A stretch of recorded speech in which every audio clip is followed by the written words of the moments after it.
Il est 7h49, Sonia De Villers, votre invitée ce matin a effectué 3 longs voyages sur le front ukrainien dont il a tiré à chaque fois un film documentaire. 3 films, 3 hommages à l'héroïsme du peuple ukrainien, 3 vibrants plaidoyers pour que l'Ukraine triomphe de l'agression russe et que ses alliés consentent enfin à lui en donner les moyens. Hier, dans la nuit, les missiles ont plu sur la capitale Kiev. L'Ukraine épuisée risque-t-elle d'être abandonnée par ses alliés? Les États-Unis bloquent les fonds, l'Union européenne entame aujourd'hui même des négociations pour une aide de 50 milliards d'euros qui ne fait pas l'unanimité. Bonjour Bernard-Henri Lévy. Bonjour. Voyez-vous le pire arriver? Le pire est en train d'arriver. Il est en train d'arriver aux États-Unis où le Congrès a bloqué le plan d'aide proposé par Biden. Et aujourd'hui, regardez ce qui se passe à l'Union européenne. Un immonde chantage organisé, orchestré par Viktor Orban, qui met d'un côté le sort de la presse dans son pays, le sort des homosexuels, le sort des minorités, et qui met ça en balance, en chantage, avec une éventuelle possibilité de se joindre au package d'aide européen. Donc ça veut dire que l'Ukraine est aujourd'hui dans une situation absolument terrible. Cette situation absolument terrible, Vladimir Poutine en a-t-il conscience? Vladimir Poutine frappe-t-il plus fort que jamais, justement au moment où l'Ukraine faiblit et où l'unité des Occidentaux faiblit? Bien sûr qu'il en a conscience. Et d'ailleurs, Vladimir Poutine, il frappe sur les deux fronts, comme d'habitude. Il frappe sur le front militaire, et puis il frappe aussi sur le front des opinions. Il est actif aux États-Unis. Ces systèmes de propagande, ces trolls sont déjà en train de préparer la prochaine présidentielle et de faire le lit de Trump.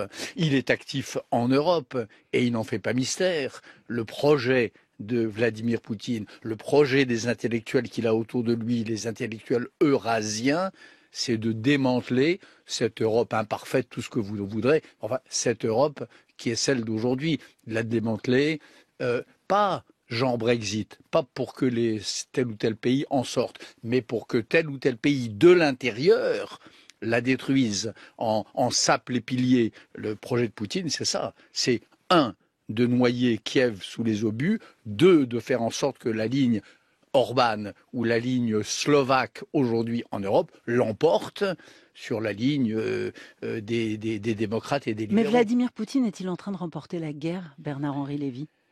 Je crois que Poutine, écoutez, en effet, comme l'a rappelé Nicolas Demorand, je connais un petit peu la situation en direct, si j'ose dire, puisque depuis 2 ans, j'ai passé beaucoup de temps sur le terrain avec les soldats ukrainiens et sur les lignes de combat. Donc, Poutine ne peut pas gagner cette guerre. Ça, j'en suis absolument convaincu. Il ne peut pas la gagner. Pourquoi? Pour une raison simple, parce qu'une guerre, ça se gagne avec des armes, mais ça se gagne aussi avec le moral des hommes. Et le moral des hommes russes est égal à 0. Dans mon dernier film, il y a des interviews de prisonniers russes. Ces interviews sont pitoyables. On a presque pitié d'eux. C'est-à-dire, ce sont des séquences en effet totalement effarantes où on voit des soldats russes handicapés, malades, non préparés, détestant cette guerre. Voilà. Ils ont été victimes d'AVC, ils peuvent à peine marcher, on les a sortis de prison, leurs officiers supérieurs, les officiers de l'armée rouge, les ont vendus pour 25 000 roubles à une compagnie privée, Jean Wagner, parce qu'on a tous le nez sur Wagner, on l'avait sur Wagner, mais il y a des dizaines de Wagner en Russie. Donc ça, c'est l'armée russe.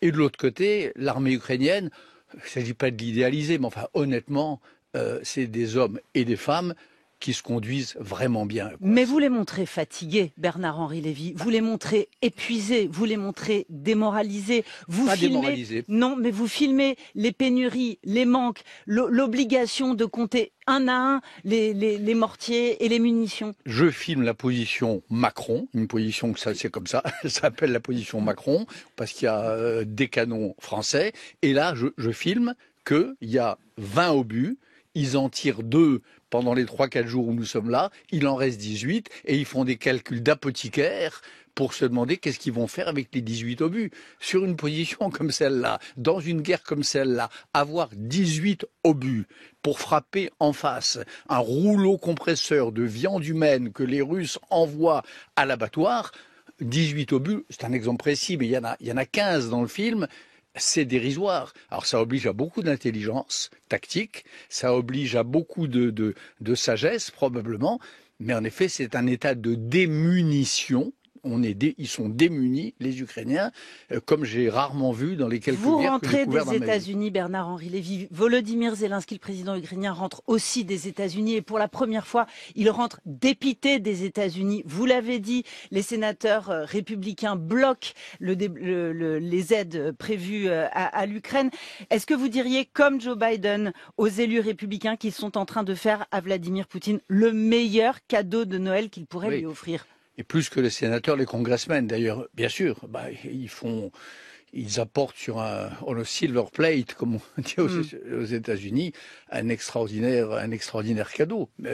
Et ils sont en train, alors eux aussi, c'est terrible, parce que j'ai vu certains de ces congressmen sur la colline du Capitole à Washington.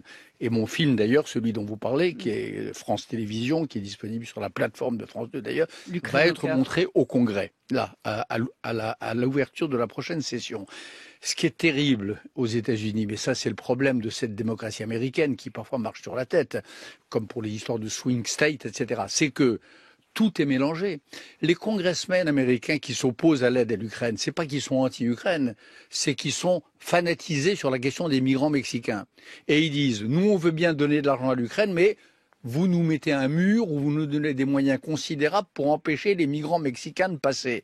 Et c'est ce package-là que pour l'instant, Biden, avec je dois dire beaucoup de vertu, cet homme qu'on a moqué, il se conduit tout de même admirablement. C'est un grand président. Donc, Zelensky a quitté Washington, il me semble, assez mélancolique, bien sûr, assez mélancolique. Comment il va, Volodymyr Zelensky, puisque vous le voyez régulièrement? Comment il va physiquement? Je le vois pas régulièrement, mais en effet, il m'arrive de le voir. Bah, il va comme Churchill. Voilà, comme Churchill en 40, 41, 42. Ben, c'est-à-dire qu'il continue à aller tête nue, entouré de ses commandants, sous les bombardements dans les rues de Kiev, avec un courage extraordinaire. Il va comme probablement le plus respectable des dirigeants occidentaux aujourd'hui. Mais il y a quelque chose que vous ne montrez pas, Bernard-Henri Lévy, dans votre dernier film et qui pourtant est largement commenté dans la presse, c'est-à-dire est-ce qu'il commence à être lâché par ses hommes? Est-ce qu'il commence à être remis? Non. Alors je suis sidéré de lire ça et d'entendre ça sur les plateaux. Je ne crois pas. Je connais certains des généraux dont il est question dans le café du commerce parisien. Zaloujny, Bogomolov, Syrski, c'est les grands stratèges. Honnêtement, ou alors je suis complètement naïf, ils sont derrière le commandant en chef qui est Volodymyr Zelensky. Il n'y a pas de débat en Ukraine. Le commandant en chef, c'est Volodymyr Zelensky. Et les médias ont monté en épingle cette espèce d'opposition entre les généraux et lui, je crois que c'est bidon. Les soldats, et là encore, honnêtement, j'en ai encore rencontré, sa popularité est absolument intacte. Les civils, le fameux arrière dont on disait pendant la Première Guerre mondiale que ça ira tant que l'arrière tiendra, l'arrière tient aussi. Non, la popularité de Zelensky est intacte. En revanche, les Ukrainiens n'ont pas envie de passer un troisième hiver à moins 10, sans chauffage, sans électricité et sous les obus. Merci Bernard-Henri Lévy. L'Ukraine au cœur, c'est donc ce troisième film, cette trilogie qui est visible sur le site France.tv. Et merci à vous Sonia De Villers.